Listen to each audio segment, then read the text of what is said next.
বিশ্ব হিন্দু পরিষদের অন্যতম দুর্গা বাহিনীর 7 দিনের শৌর্য প্রশিক্ষণ শিবির সম্পন্ন হলো গতকাল।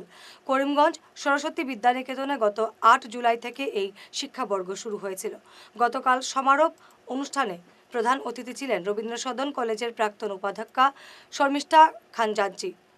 মুখ্য অতিথি ছিলেন আইনজীবী সোনালী দত্ত। অনেক মেয়েরা অনেক ধরনের ক্ষতি সাধন হয়। আমাদের যে ঘটনা ঘটছে, আমি শুরুতে থেকে দেখলাম যে ইদানিং আমাদের এখানে 2023 থেকে শুরু হয়েছে যে মেয়েদের 18 বছরের নিচে কোনো মেয়েদেরকে বিবাহ দেওয়া হতো না, বা কোনো মেয়েরা স্কুলে যাচ্ছে, যে কোনো ছেলেরা বাইক নিয়ে বা বিভিন্ন দামি ধরনের গাড়ি নিয়ে মেয়েদেরকে প্ররোচন করে, মেয়েদেরকে আমাদের হিন্দু মেয়েদেরকে বিশেষ করে ওদের একটাই উদ্দেশ্য যে হিন্দু মেয়েকে বিয়ে করলে অনেক নাকি খুব পুণ্যবান হয়, যেটা মানে ওদের মনের মধ্যে এই ইচ্ছা থাকে। কিন্তু এটা সম্পূর্ণ ভুল। তোমরা অনেক ছোট, তোমাদের যে শিক্ষা আমি দেখলাম এখন আমার খুব ভালো লাগলো। তোমরা এইটা জিনিস মনে মনে চিন্তা করবে যে আমরা যাতে হিন্দুত্ব বজায় রাখতে পারি।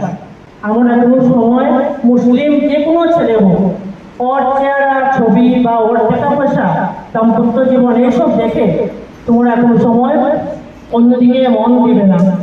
মা বাবার দিকে সবসময়, যে কোনো তোমার মা বাবা তোমাকে কিন্তু কখনো মানে খারাপ উদ্দেশ্য নিয়ে তোমাদেরকে বিয়ে দেবেন না, ঠিক আছে? আমরা এই যে আমি যে বর্তমানে যে মনে করেন কোর্টে আমি কাজ করছি, কিন্তু দেখি তো অনেক মেয়েরা এসে ওদের কনভার্ট হয়ে বিয়ে করতে চেষ্টা করে।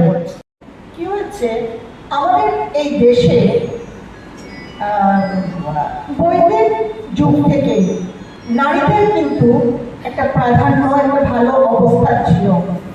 নারীরা অনেক মন্ত্র উচ্চারণ করেছে, সৃষ্টি করেছেন। যেমন বেদের বাক ঋষি, তিনি মন্ত্র সৃষ্টি করেছেন, সত্য সৃষ্টি করেছেন।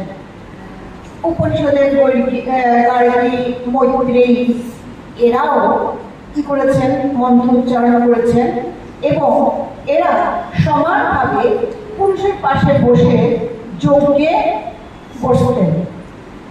তার পরবর্তীতে মধ্যযুগে কি হলো, কিছুটা আমাদের নারীরা রাজনৈতিক কারণ হোক, পারিপার্শ্বিক কারণ হোক, এরা একটু অবকণ্ঠনে চলে গেল।